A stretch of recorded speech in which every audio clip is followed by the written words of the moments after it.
Hello, my friends. It's Katie Rubin, your friendly neighborhood modern mystic, energy healer, divine light channel. How the hell are ya? What's going on? These are birds on wood. Happy Friday. You made it to the end of the week. I hope that however you made it here, you're directing a lot of love from your heart internally toward yourself. I wanted to talk a tiny bit about self-love today as we dive into your 3-card spread for the end of this week. Hi, Jamie Vega. Good to see you, boo. You know, there's that cliche saying, and we know that cliches are often cliche because they're true. They become cliche because they're repeated a lot, and that's annoying. But at the same time, they're repeated a lot because they're often true, right? Not always 100% true, and there's nuance and so on and so forth, but there can often be truth inside of cliches. So one of the cliches I've been kind of working with for a long time, or you could say this is an aphorism. Joan is here. Hey, babe. Good to see you. Is you can't love anyone until you love yourself, or you can't really achieve very much in the world until you love yourself. Or the way I would frame it is, it's difficult to achieve the heights of the highest levels of integrity and aligned truth that you would like to achieve and create in your reality if you don't love yourself or can't find ways of loving yourself in the present moment. Another piece to this, and I'm going to say more about that, is about what I just said. We're going to put a pin in that. Another piece to this is loving oneself is a present tense action. It's something we do in response to things that happen in life. So loving yourself is not like a static state. Okay, so for example, I have done a lot of work to heal for a lot of years. And I walk around my life feeling a general overall sense of goodness about myself after having done all this work, clearing all the low self-esteem beliefs, living into my strength and my potency instead of my fear, clearing the trauma of the past, clearing up the past lives where I created a lot of mess, learning how to own my mistakes and apologize when it's my turn to do so and take responsibility for my part in things and not having that collapse me on the floor. Lots of work, right? To figure out who am I and what is my role in things and how do I love myself? So generally speaking, I get to walk around this planet feeling pretty damn good about myself. However, I screw up. I'm a human being. I say mean things sometimes and I'm impatient sometimes and I can be pushy and all the things. So you could say, oh, if I do a difficult thing or if I'm not the highest version of myself, now I'm mad at myself and now I go into beating myself up. Okay, when that starts, oh, I was so mean to that person. Oh, I said that thing I shouldn't have said, et cetera, et cetera. What we want to do is own it. Yeah, I need to make a little amends to that person because I'm not going to feel in integrity in my heart if I don't.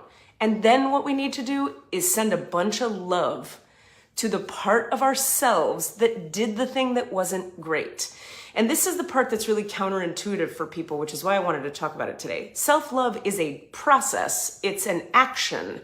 It's something we have to choose to actively sit down and do with the power of our focused intention. We have to intend to send love to the parts of ourselves that behave badly, which is hard and counterintuitive because we want to punish and exile and repress the parts of ourselves that behave badly.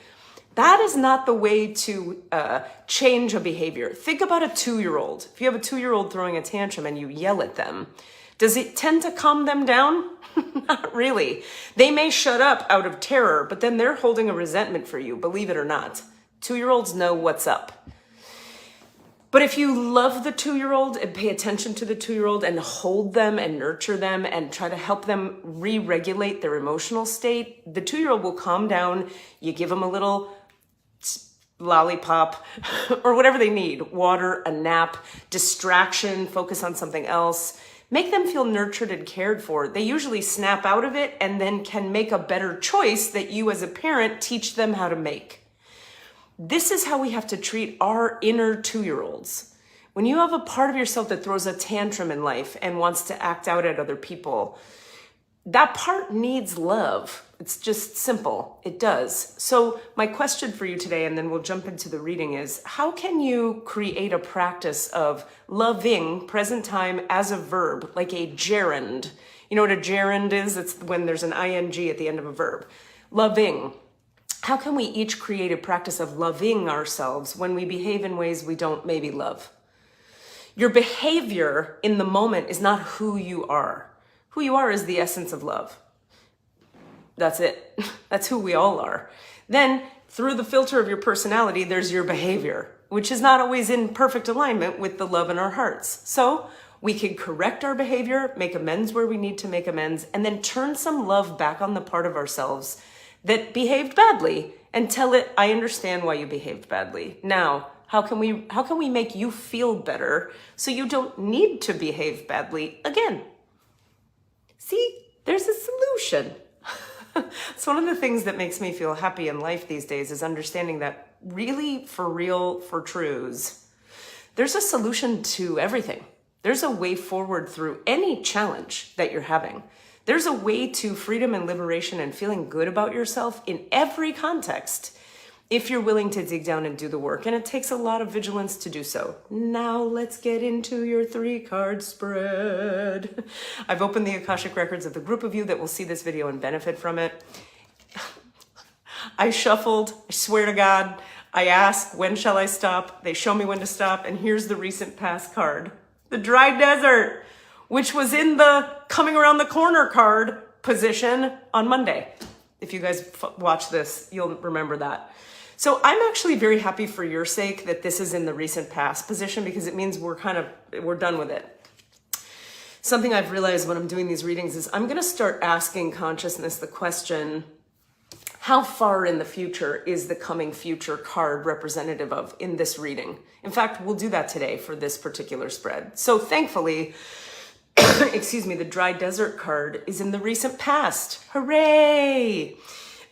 We'll talk about that in a second. The present moment, unexpected visitors, one of my favorite cards, surprises, fun, detours, exciting excursions, surprising people popping up out of nowhere.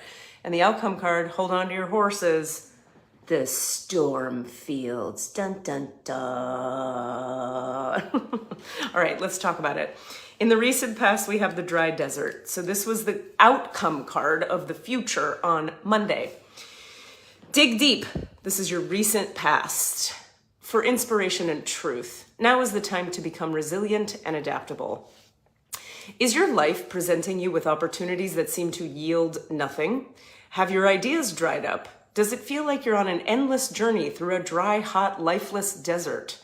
This card reminds you that there are times when you're meant to become resilient as you journey through harsher circumstances. There are times, I'm going to say that again. There are times when you're meant to become resilient as you journey through harsher circumstances. You're being required to conserve your energy until, after consistent effort, you reach the oasis you're searching for. Consider the creatures that live in these conditions. They have adapted to thrive in spite of the outer environment. In a desert, water, essential for life, can be found deep underground. Go deep within yourself now. Find your truth there. Let spirit sustain you while you locate the real source. Whatever it is you're asking about will not be found in the conditions you're in until you move past the surface of things and choose to do the real work and discover the answers deep within you. This may not seem like the most productive time, but looks are deceiving. This is a most important place to find what's truly right for you. So when we talked about this on Monday, but let's have a refresher. When your outer reality circumstances feel like this, like a dry desert where nothing's coming back, right? It's not always so bad. What they're saying here is that it's a time where we're being encouraged to become resilient and go within to find the depths of the well of the water of nurturance that you need within yourself. We're being called to be resilient on the outside and go within to find the waters of truth and depth and integrous alignment within ourselves while the outer circumstances are harsh. But lucky for us, that's in our recent past. So far behind us. We don't even need to trip out about it. Present moment, what the hell is happening? Unexpected visitors, one of my favorite cards. Get ready for the thing that's about to happen to you. It's gonna be right and it's gonna be true. Here we go. If you expect the unexpected, you'll be prepared for miracles. Detours, surprises, and paradigm shifts. Expect the unexpected. No matter how detailed your plans are and how clear you believe the road ahead to be, there are times when the best plans are waylaid by unforeseen circumstances. Jean Emery Johnstone, good to see you, my love. At first, detours may seem inconvenient, but a surprise turn of events signals the adventure of life is beginning to get interesting. No one can plan for synchronicity, for fate and destiny to meet, except spirit, who knows what you can't comprehend for now. Life is full of surprises, so stay on your toes and enjoy this exciting new adventure you weren't expecting. There is a plan for your life that may not match up with your agenda. Ba ba ba. Ha ha. Unexpected visitors, detours, paradigm shifts, awesome, exciting new opportunities. Here's my favorite part of this, the fact that we don't have to control this because we can't control it. She says, no one can plan for synchronicity, for fate and destiny to meet. Think about the synchronous moments of your life. Did you make them happen? Or did you just discover yourself in the midst of them? So nobody can plan for synchronicity, which takes a pressure off of us. We don't have to plan. We don't have to figure it out.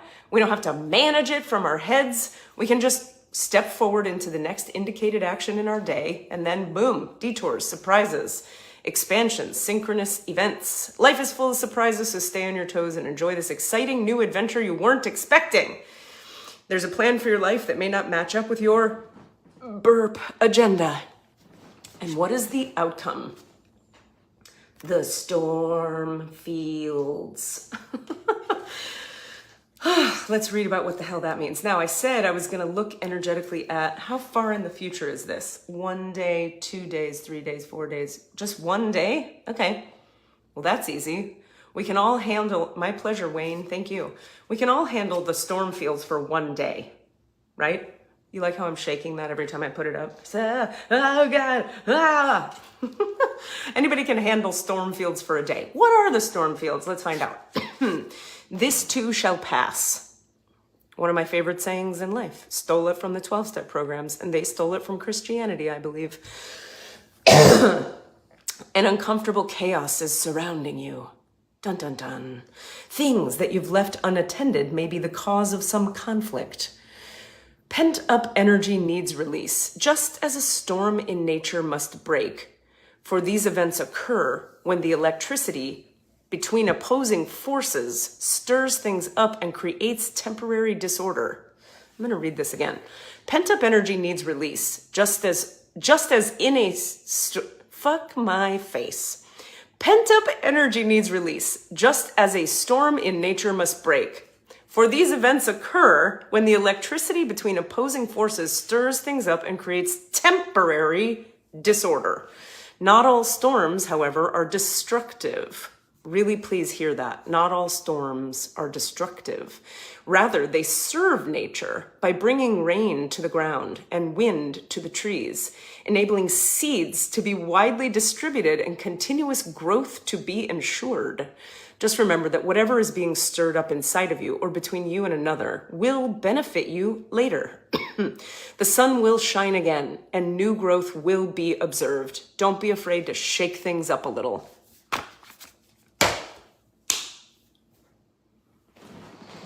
How much does that not suck? A lot. It not sucks a lot. So, reminder, in the recent past, you've been in an external dry desert that was teaching you or asking you or encouraging you or pointing you to the notion that you could go within yourself to find the waters that you needed. The present moment, oh shit, unexpected visitors, bitch. Showing up out of nowhere. Detours, paradigm shifts, surprises, twists, turns, excitement, challenges, opportunities, pow, outcome, but just for a day. But just for a minute. But it's not necessarily bad. It's shaking shit up to spread the seeds of consciousness farther and wider. Rain falls from the sky, the ground gets nourished. Wind blows through the trees, the seeds spread, and more trees can come into existence. So don't panic. I love this new plan where I'm asking consciousness how long is the outcome card. So by the time we talk again on Monday, all kinds of new seeds will have been planted, is my guess and my awareness, because of whatever storm fields are kicked up between now and the next 24 hours. One thing I do know about storm fields when they get kicked up is just go gently if you can, like be gentle with your next 24 hours. When the external reality is a little shaky and all over the place, like you want to move slowly and consciously. It's the same thing when Mercury retrograde is happening and everything's in reverse and slowed down and nothing's working and they tell you not to sign contracts, etc., etc. Don't buy stuff, don't buy new electronics, don't buy a house, don't sign a contract during a Mercury retrograde. You want to move slowly and gently and be aware of your circumstances. It doesn't mean be afraid or hyper vigilant. No, not like that. Relax, expand your energy field. You can open your heart and just be aware.